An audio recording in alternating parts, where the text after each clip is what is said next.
Hello everyone, magandang umaga, magandang hapon, o magandang gabi kung saan man kayo ngayon sa mundo.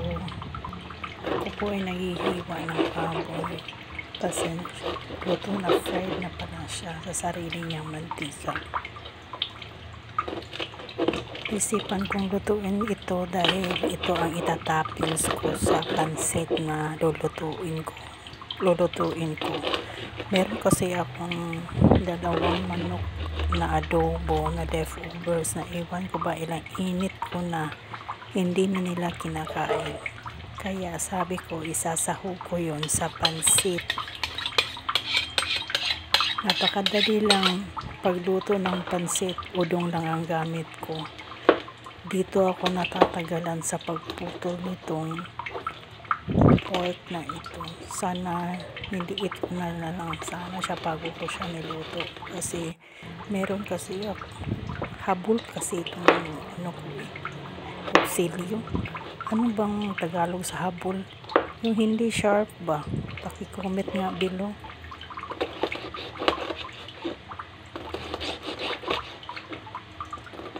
Matagal na kasi itong kutsilyo. Ano pa to bili ko sa labas ng office. Dalaga pa ako nito.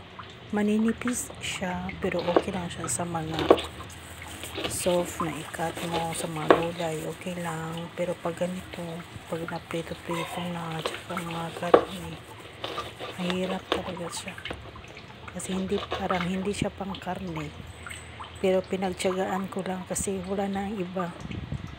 Hindi din naman kami nag-uulam palagi ng baboy. Isda at manok lang naman. Pag minsan nag-crave ng baboy, bumibili ang asawa ko. Mas matagal pa ang paghiwa nito kaysa pagluluto ng pansit. Ay nako. Mahal kasi ang mga kutsilyo ngayon. Nakatingin ako ba sa mall? Yung santimaan. Pero mamahala. Samot na yung lilik makapalit.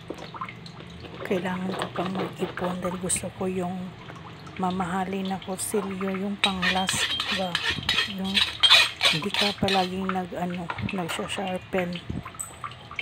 Gusto ko yung pulido, yung hindi nagtaya, yung hindi nagsistain ba. Kaso mahal nga. Kailangan pang pag-ipunan dahil sa hirap ng panahon din ngayon. Parang hindi priority mo na itong kutsilyo. Pagtiyagaan ko muna ito. Magti 20 years na din sa amin itong kutsilyo ito. Meron nga akong favorite. Ito yung favorite ko sa kanilang lahat. Nabili ko ito sa labas sa office. Mga 100 plus lang. Matagal na. 6 sila na set. Na yung merong mga maliliit, dalawang ganito mahaba. Kasi yung isa medyo na purol kasi ginagamit pag hiwa ng langka. Kaya pangit na tingnan.